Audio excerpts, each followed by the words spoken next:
Assalamualaikum warahmatullahi wabarakatuh. Salam jumpa lagi dengan Surat Indonesia Channel. Apa kabarnya Yanda dan Bunda semua? Alhamdulillah luar biasa. Saya senantiasa mendoakan panjenengan diberikan kesehatan, kemurahan rezeki, kelancaran dalam beraktivitas dan sukses selalu.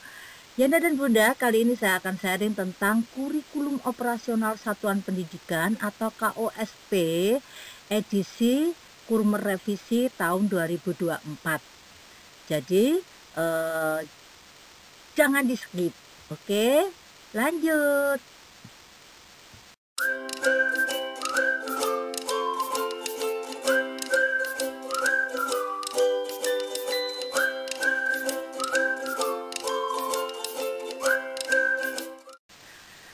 KOSP itu apa sih? KOSP adalah kurikulum yang dikembangkan sendiri oleh satuan pendidikan. Jelas ya?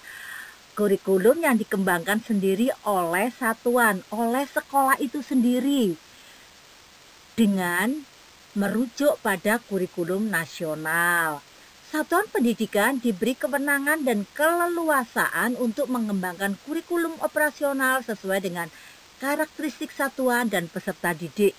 Jadi di sini Satuan Pendidikan diberikan kebebasan untuk mengembangkan kurikulum operasionalnya. Tentunya disesuaikan dengan situasi dan kondisi karakteristik dari satuan pendidikan itu sendiri. Karakteristiknya apa saja? Mulai dari lingkungan sosial budaya, terus ekonomi orang tua mungkin, terus peserta didiknya, gurunya, kemitraan, itu semua akan mempengaruhi kurikulum yang akan panjenengan kembangkan.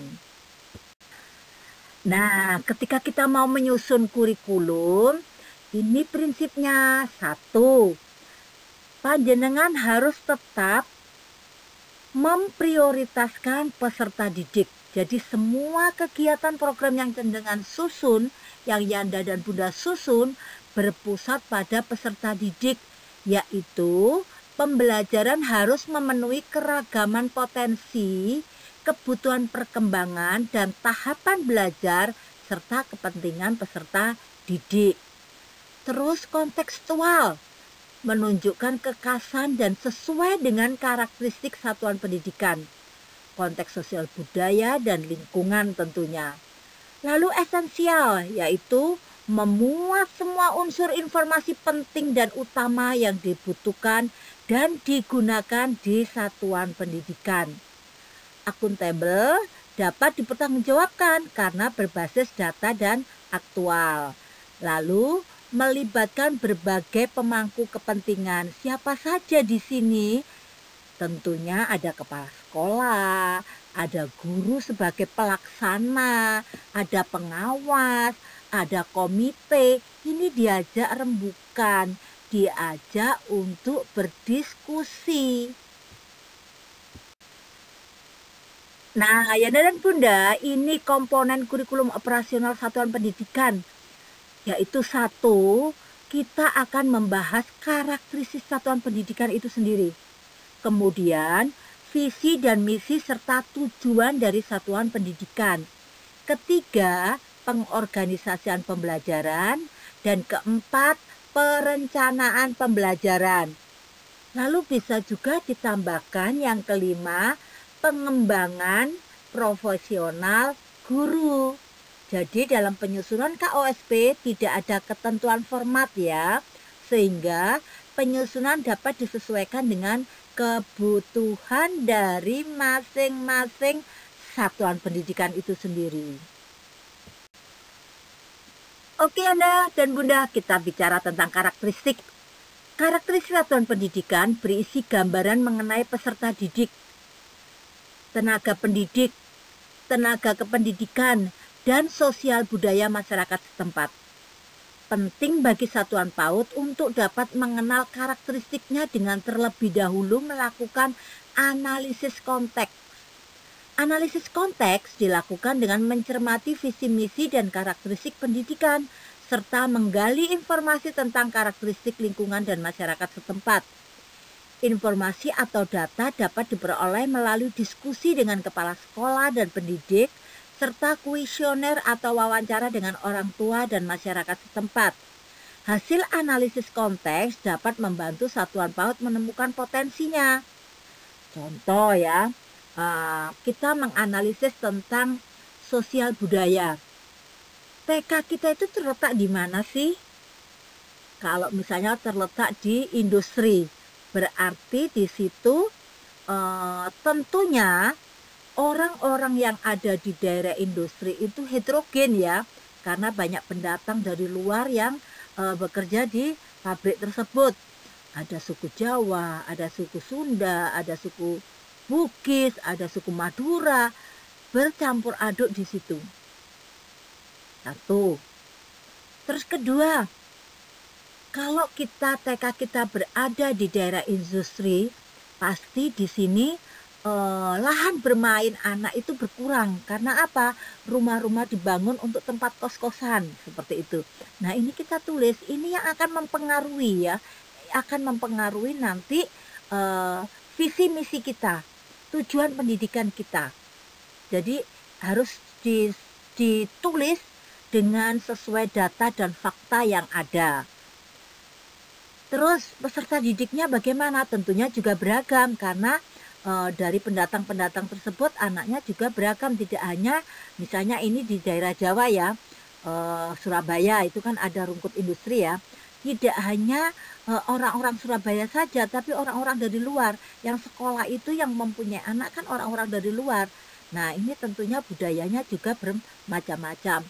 Penting bagi sekolah tersebut, salah satunya ya, untuk menuliskan program yaitu toleransi. Tidak hanya toleransi beragama ya, tapi budaya juga.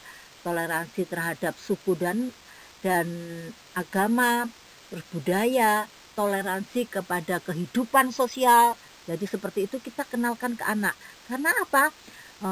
Di daerah tersebut dengan berbeda-beda yang heterogen, yang macam-macam itu tadi, tujuannya tetap satu ya, sebagai anak Indonesia yang mempunyai karakter profil pelajar Pancasila. Jadi seperti itu. Kemudian gurunya kita tulis, gurunya sudah S1 semua belum? Kalau sudah S1 sudah PAUD belum? Jadi kita tuliskan tekniknya bagaimana. Jadi semua kita tuliskan sesuai data dan fakta. Oke, sekarang visi, misi, dan tujuan satuan. Visi itu apa? Merupakan gambaran masa depan dan cita-cita bersama yang ingin dicapai satuan PAUD. Sedangkan misi itu adalah upaya satuan PAUD untuk mencapai visi dan berorientasi pada peserta didik. Misi menjadi rujukan bagi penyusunan program satuan PAUD dalam jangka waktu yang sudah ditentukan. Tujuan satuan PAUD merupakan gambaran hasil yang ingin dicapai dalam kurun waktu tertentu serta berorientasi pada peserta didik. Agar visi, misi, dan tujuan satuan PAUD selaras dengan profil pelajar Pancasila, perlu dilakukan refleksi dan peninjauan ulang serta perbaikan apabila dibutuhkan. Artinya apa? Artinya ketika kita punya visi, misi, dan tujuan pendidikan, tidak harus setiap tahun ganti ya. Jadi untuk tahun berikutnya kita evaluasi, kita lakukan refleksi, masih layak tidak untuk tetap kita pakai. Apakah ada revisi sedikit atau dirubah total, jadi gitu. Biasanya untuk visi, misi, dan tujuan pendidikan sekolah ini minimal 3 tahun ya. Tapi untuk refleksi dan evaluasi tetap kita lakukan setiap tahun. Oke Yanda dan Bunda, sekarang pengorganisasian dan perencanaan pembelajaran. Di sini isinya apa saja ya? Pengorganisasian pembelajaran adalah cara satuan pendidikan mengatur pembelajaran muatan kurikulum dalam rentang waktu. Semester, atau tahunan, atau triwulan ya. Pengorganisasian pembelajaran berfungsi untuk memastikan rangkaian kegiatan pembelajaran di satuan pendidik efektif dalam membina peserta didik hingga dapat memiliki ragam kemampuan fondasi yang tertuang dalam lingkup pembelajaran di PAUD. Perencanaan pembelajaran yang dituangkan di dalam KUSP adalah perencanaan pembelajaran di tingkat satuan atau sekolah atau TK atau PAUD ya. Pada perencanaan pembelajaran di tingkat satuan, PAUD mengembangkan TP yang akan dialurkan dalam ATP. Ini sudah saya bahas kemarin, bagaimana cara kita membuat TP dan kemudian dibuat alur tujuan pembelajaran. Saya masih bingung Bu, CP ke TP itu apa? Jadi kita umpamakan, CP itu kan tujuan ya, tujuan. Misalnya kita mau dari Surabaya mau ke Jakarta. Tujuan kita itu Jakarta. Di akhir fase pondasi itu, di akhir fase atau masa itu kita harus sampai ke Jakarta. Tentunya ketika kita mau ke Jakarta itu kan melewati kota-kota yang bisa kita jadikan untuk tempat beristirahat ya. Nah itu namanya TP. Jadi paham ya? Jadi untuk mencapai CP Jakarta, tujuan akhir kita, ini ada beberapa tujuan pembelajaran yang sudah kita lalui. Jadi seperti itu ya, penerjemahan yang paling mudah untuk dipahami. Pengorganisasian pembelajaran juga berfungsi untuk mengatur beban belajar dalam struktur kurikulum. Muatannya, konsep pengetahuan dan kompetensi di dalam CP di fase pondasi. Area belajar, pengaturan waktu belajar, serta proses pembelajaran. Nah, teman-teman nanti saya akan beri contoh ya untuk pengaturan pembelajarannya. Nah, di sini kalau nggak salah saya juga sudah sharing di TikTok saya ya untuk Promes, untuk apalagi ya pengorganisasian pembelajaran itu ada Promes, terus ada juga jam waktu. Nah itu juga ada, coba panjenengan ke TikTok saya nanti dicari itu, di scroll ya.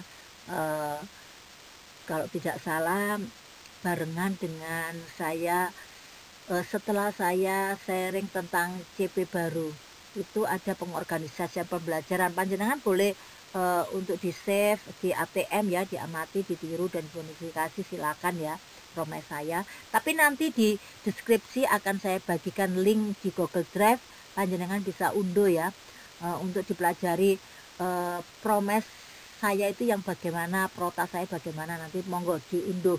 Kalender pendidikan juga akan saya, yang sudah saya buat akan saya share di deskripsi ya.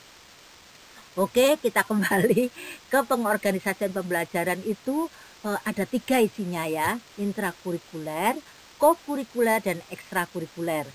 Intrakurikuler itu kita fokusnya capaian pembelajaran 3. Apa saja? Nilai budi pekerti, dasar literasi, matematika, sains, teknologi, rekayasa, dan seni. Kalau kokurikuler berarti kita bicara tentang proyek profil pelajar Pancasila ya. Jadi di situ kita belajar tentang P5 kokurikuler. Ekstrakurikuler itu tidak wajib ya. Tapi apabila ada itu juga dituliskan nanti di pengorganisasi pembelajaran waktunya kapan gitu loh. Misalnya di tempat saya ya, karena 5 hari kerja ya, Senin sampai Jumat. Jadi ekskul itu dulu waktu 6 hari kerja itu saya tempatkan di hari Sabtu. Tapi karena sudah di Magetan sudah berlaku 5 hari kerja, saya tambahkan di kegiatan intrakurikuler. Jadi kegiatan intrakurikuler saya itu kan mulai jam 7 itu anak-anak ngaji sampai setengah 8 sampai jam setengah 11 itu anak-anak kegiatan intrakurikuler. Setelah itu kita tambahkan 1 jam untuk ekskul berdasarkan pilihan anak dan orang tua. Jadi seperti itu. Monggo nanti panjenengan ekskulnya mau ditaruh di mana ya, disesuaikan dengan kondisi satuan pendidikan panjenengan. Oke, anak dan bunda, intrakurikuler adalah kegiatan yang memfasilitasi anak untuk memperoleh nilai-nilai pengetahuan, keterampilan, dan sikap dari ketiga elemen CP fase pondasi. Tadi sudah saya sebutkan ya, CP-nya ada 3 ya. Ketiga elemen secara terintegrasi dibangun secara bertahap mulai awal layanan hingga akhir masa PAUD, akhir masa atau fase pondasi. SCP digunakan sebagai acuan dalam menyusun rencana pembelajaran atau RPP atau modul ajar, khususnya dalam menyusun tujuan pembelajaran dan alur tujuan pembelajaran. Pada kegiatan intrakurikuler, satuan pendidikan memiliki keleluasaan dalam menentukan pendekatan dan metode pembelajaran yang sesuai untuk mencapai TP. Jadi di sini tidak dibatasi ya, panjenengan mau pakai model kelompok, sentra, atau apapun disilakan. Jadi tetap kembali disesuaikan dengan situasi dan kondisi serta kesiapan dari satuan pendidikan. Satuan juga memiliki keleluasaan dalam memilih tema atau topik yang lebih umum. Kalau tema itu kan besar ya, topik itu lebih spesifik gitu. Nah, untuk materi pelajaran yang kontekstual dan sesuai dengan minat anak ini disilahkan panjenengan. Tapi ingat ada ilmunya ya, ketika kita mau menyusun tema atau topik itu ada ilmunya. Satu, berdasarkan unsur kedekatan anak gitu. Artinya apa? Ya, materi-materi yang dekat dengan anak itu lebih dapat dipahami dan diterima anak. Contohnya, sebelum kita mengenalkan ke orang lain, kenalkan dulu ke anak sendiri. Anak mengenal diri sendiri. Bagaimana tubuhku, bagaimana diriku. Jadi seperti itu, mengenal diri sendiri. Baru kemudian kita melebar ke keluarga, terus ke lingkungan. Jadi ini yang dinamakan unsur kedekatan. Lalu kesederhanaan. Terus berdasarkan apa? Kebutuhan anak, minat anak. Dan yang terakhir insidental ya. Kalau insidental ini kita sudah punya topik nih. Tiba-tiba misalnya topik kita ini lagi bicara tentang budaya, tentang budaya Indonesia. Tiba-tiba karena cuaca tidak menentu ya, hujan turun dengan derasnya dan terjadilah banjir di daerah tersebut. Ini insidental ya. Boleh kita beralih ke topik banjir. Karena apa? Ya itu lebih menarik ke anak karena dialami sendiri oleh anak. Jadi itu yang dinamakan insidental ya. Jadi ada aturan ilmunya ya. Berdasarkan kedekatan, kesederhanaan, kemenarikan ya, kemenarikan anak, dan insidental. Selanjutnya adalah kokurikuler, yaitu proyek penguatan profil pelajar Pancasila atau P5 yang dimaknai sebagai sebuah rangkaian kegiatan yang dapat menggunakan berbagai pendekatan atau metode atau model pembelajaran yang memberikan pengalaman bermakna dan menyenangkan untuk anak. Satuan PAUD disarankan agar dapat menentukan 2-3 dimensi saja. Jadi dalam profil pelajar Pancasila itu kan ada 6 dimensi, nggak semuanya dipakai ya. Ambil 3 atau 2 lah minimal yang sesuai dengan kegiatan yang akan dirancang yang menguatkan profil pelajar Pancasila. Pilih 1-2 elemen atau sub-elemen untuk menjadi tujuan proyek. Jadi panjenengan ketika membuat modul ajar dari P5 nggak usah pusing lagi membuat tujuan pembelajaran. Tujuannya diambilkan aja dari sub-elemen. Sudah, itu tujuan proyek panjenengan. Proyek penguatan profil pelajar Pancasila mendapatkan alokasi khusus di luar jam intrakurikuler. Namun tetap termasuk dalam jam belajar yang paling sedikit 900 menit per minggu untuk kuliah untuk kelompok 4-6 tahun dan 360 menit untuk anak usia 3-4 tahun atau kelompok bermain. Maksudnya apapun ini di luar tapi masih dalam intrakurikuler. Maksudnya seperti ini. Kita jangan berpikir ikut-ikutan dasmen ya. Kita fokus ke PAUD.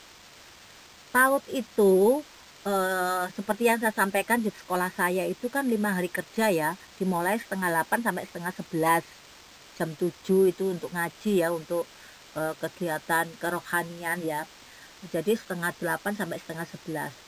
Nah, ketika saya mau membuat P5, saya tetap pakai ya jamnya intrakurikuler tersebut. Jadi misalnya saya pakai 5 hari ya, 1 minggu itu saya pakai untuk P5. Saya tidak pakai untuk CP, saya ambil 1 minggu. Nah, di program semester saya, contohnya ketika saya mengambil konteksnya hari ulang tahun RI, itu saya ambil di minggu ketiga. Nah, di minggu ketiga ini itu saya kosongkan untuk P5. Sedangkan untuk intrakurikuler saya geser ke minggu keempat. Jadi minggu ke-1, kedua itu intrakurikuler, minggu ketiga saya ambil untuk P5, minggu keempat kembali lagi ke intrakurikuler.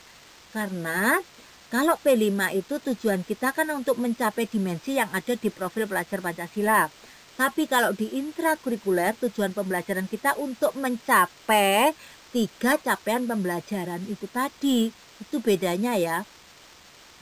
Nah, untuk P5 itu nanti setiap tahun diharapkan dilaksanakan minimal 1, maksimal 2 kali untuk membuat P5. Jadi tidak sewaktu-waktu, disesuaikan dengan konteksnya ya. Sesuaikan konteksnya, hari besar agama, hari besar nasional, hari besar lokal, silakan. Misalnya kalau 2 kali dalam 1 tahun bagaimana Bunda? Diambil saja di semester 1, kita cari itu nanti mana ya konteks yang pas dan tema yang sesuai. Misalnya gini, saya ambil di bulan November karena apa? Di situ ada hari guru. Saya ingin anak-anak saya itu bisa menghormati dan menghargai profesi guru. Sebagai ucapan terima kasih, anak-anak nanti akan membuat bingkisan atau kenang-kenangan. Tapi masalahnya, anak-anak nggak punya uang nih untuk membeli bingkisan atau kenang-kenangan untuk bu guru. Bagaimana? Nah, di sini kita adakan proyek imajinasi dan kreativitas. Mungkin anak-anak kita ajak bersama-sama membuat kafe. Jadi kafenya PAUD ya.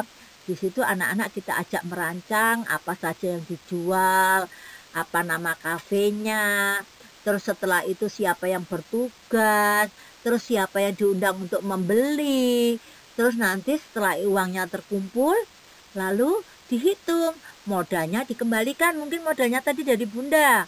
Nah, sisanya berapa labanya? Nah, ini dibuat sama-sama dengan temannya secara berkolaborasi untuk membuat kenang-kenangan, mungkin berupa buket bunga atau mungkin berupa parcel apa. Nah, ini anak-anak juga melatih imajinasi dan kreativitasnya. Jadi ini contoh ya. Kalau misalnya Bunda, saya ini di sekolah saya itu ada ini masalah sampah Bunda. Sampah itu Nah, kalau masalah sampah berarti kita geser ke semester 2. Di situ ada Hari Bumi dan Hari Lingkungan. Hari Bumi di bulan April, Hari Lingkungan di bulan Juni. Kita ambil di mana? Oh, kita ambil sayangi bumi. Berarti temanya aku sayang bumi. Di situ bagaimana? Untuk menjaga bumi supaya tetap clean dan green, kita harus perangi sampah. Sampah harus diapakan? Nah, mungkin didaur ulang, mungkin digunakan apa. Nah, ini kreativitas guru ya. Jadi contohnya seperti itu.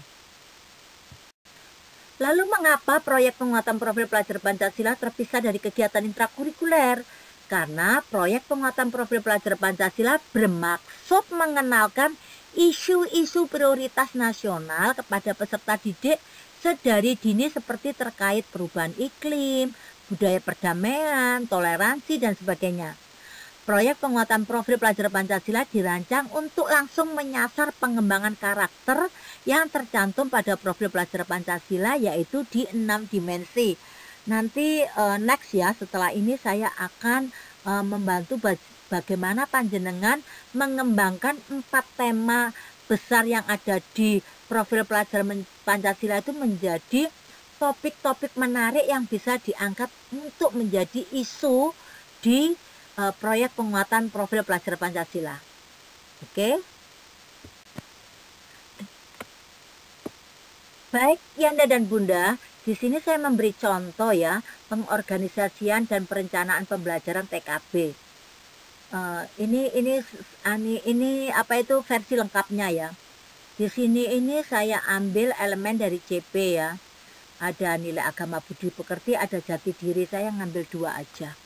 Nah, di bulan Juli Agustus semester 1 ya, sudah saya bagi ya, semester 1, semester 2. Nah, di sini tema yang saya pakai adalah sekolahku di bulan Juli Agustus itu. Sekolahku yaitu sekolah memiliki aturan dan nilai yang perlu dihargai dan dipatuhi. Karena apa? Saya memilih sekolahku karena kelanjutan dari MPLS kemarin masih tertanam di benak anak-anak MPLS selama 2 minggu kemarin ya. Jadi di sini saya ambil di Juli Agustus itu sekolahku. Lalu September Oktober kasihku untuk ayah dan bunda, yaitu saya lebih ke keluargaku ya. November Desember itu aku cinta lingkungan, jadi sudah lebih luas lagi ya ke lingkungan. Nah, nilai agama dan budi pekerti di sini saya tuliskan yaitu melakukan kegiatan ibadah harian, berdoa sebelum dan sesudah kegiatan, menerapkan kebiasaan hidup sehat. Itu 1 semester saya berikan.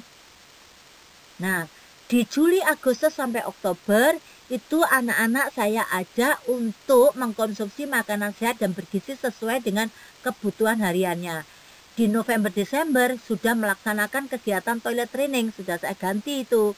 Tapi tetap di sini tentang bagaimana anak-anak dinilai agama dan budi pekerti, kan bagaimana anak mensyukuri ya dan menjaga kebersihan, jaga kesehatan diri. Nah, di sini melaksanakan kegiatan toilet training dengan mandiri.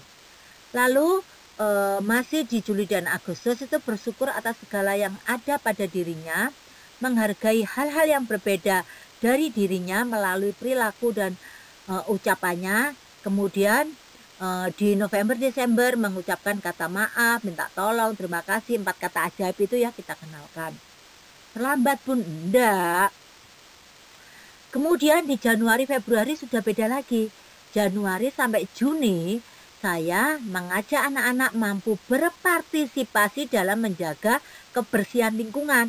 Semester 1 tadi saya fokuskan untuk kebersihan diri, bagaimana menjaga kesehatan diri.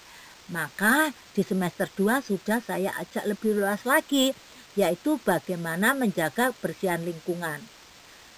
Lalu di semester tadi 1 tadi saya ajak anak-anak bersyukur atas segala yang ada pada dirinya. Ciptaan Tuhan ya, kita lengkap nih. Bagaimana kalau kita bersyukur, kan seperti itu. Lalu menghargai hal-hal yang berbeda dari dirinya. Berarti ini toleransi ya. Lalu mengucapkan 4 kata ajaib tadi. Di semester 2 saya lebih luas lagi. Menunjukkan kasih sayang terhadap manusia, hewan, tumbuhan, dan sekitarnya. Karena kita sudah bicara tentang lingkungan. Dalam lingkungan itu ada manusia, ada hewan, ada ciptaan Tuhan lainnya. Bagaimana sikap kita? Jadi seperti itu. Lalu di jati diri bagaimana? Nah ini kita mengelola emosi dasar, senang, sedih, marah, dan ini sepanjang tahun. Dari 1 tahun, dari semester 1, semester 2 itu saya kenalkan. Supaya anak itu dapat mengelola emosinya dengan baik itu bagaimana. Jadi seperti itu. Oke, semoga mudah dipahami ya apa yang saya sampaikan.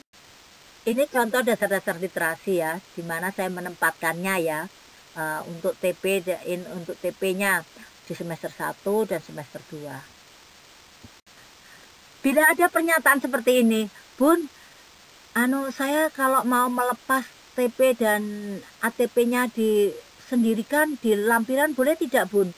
Jadi di pengorganisasian pembelajaran saya hanya tuliskan saja promesnya atau prosemnya, bahkan promes sama prosem saya taruh di lampiran boleh ya, boleh. Jenengan boleh memasukkan dalam promes itu TP dan ATP-nya sekalian seperti tadi contoh yang saya berikan. Boleh juga hanya menuliskan tema-tema atau topik-topik yang jenengan angkat. Contoh seperti ini ya. Semester 1, semester 2 ini lebih fleksibel ya. Intrakurikuler, tema dan ide utama. Di sini tadi kan saya bilang ya, untuk membuat tema atau topik itu ada unsur apa itu namanya, kedekatan, kesederhanaan, menarik dan insidental. Di bulan Juli Agustus saya memakai aku istimewa. Jadi anak-anak mengenali dirinya sendiri nih. Jadi aku unik loh. Jadi beda kamu dan aku. Anak-anak mengenal semua itu. Tubuhnya, mulai dari atas kepala, rambutnya sampai kakinya, kulitnya, gendernya, itu semua anak-anak harus kenal ya. Terus bagaimana menjaga supaya tetap aman, kita kenalkan ya, reproduksi awal ya untuk anak-anak, supaya kita lindungi bahwa yang boleh disentuh itu yang mana saja, yang tidak boleh disentuh itu kita taruh di aku istimewa, mengenali diriku. Kita taruh di September Oktober, bagaimana menjaga diri. Terus juga menjaga kesehatan dengan kebersihan diri. Kalau Juli Agustus tadi fokus ke diri sendiri, dia mengenali namanya, terus gendernya, terus keunikan lainnya ya dari dirinya. Di September Oktober sudah bagaimana bisa menjaga diri tadi. Lalu November Desember mulai nih agak luas dikit. Aku sayang ayah dan ibu. Jadi di sini lebih ke keluargaku ya. Terus Januari Februari keluar lagi ke teman. Terus Maret April lebih luar lagi, yaitu lingkungan. Lalu Mei Juni lebih luas lagi, Indonesia. Jadi seperti itu. Ini silakan, ini disesuaikan dengan satuan pendidikan masing-masing. Jadi kita bebas gitu loh. Dengan mau membuat di sini seperti hanya promes biasa, silakan. Mau dikasih TP boleh, TP-nya mau ditaruh di luar biar mudah nanti nyarinya, atau apapun itu bebas. Oke, di sini saya sertakan kalender pendidikan akademik tahun 2024-25 semester 1 ya. Di sini saya membuat kalender pendidikan itu berdasarkan kalender pendidikan provinsi. Lalu saya sesuaikan dengan kondisi satuan pendidikan saya ya. Misalnya di sini saya masukkan di bulan November itu ada HUT TK saya. Di kalender pendidikan provinsi kan nggak ada. Jadi ini kita buat, kita sesuaikan dengan satuan pendidikan kita. Jadi seperti itu. Contohnya di sini, kenapa kok setiap hari Rabu itu ada gambar piring sama sendok? Karena setiap hari Rabu, setiap bulan kita ada kegiatan makan bersama yang dikelola oleh orang tua wali murid. Jadi seperti itu. Ini nanti linknya bisa saya share di deskripsi ya, jenengan untuk mempelajari monggo diunduh mawon, nggak apa-apa, nanti disesuaikan aja, diedit disesuaikan dengan kondisi TK panjenengan. Sama ya, ini masih lanjutannya, ini semester 2, jadi saya berikan contoh 2 ya, semester 1 dan semester 2. Panjenengan bisa mempelajari lah nanti.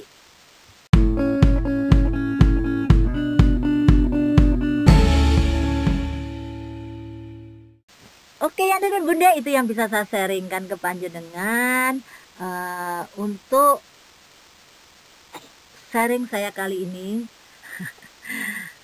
Semoga bermanfaat, dan jangan lupa saya selalu berpesan kalau bermanfaat dibagikan ke teman, di-share ya, karena berbagi itu indah. Terima kasih, salam sehat selalu dari saya. Assalamualaikum warahmatullahi wabarakatuh. Sampai jumpa di pokok bahasan selanjutnya. Dah.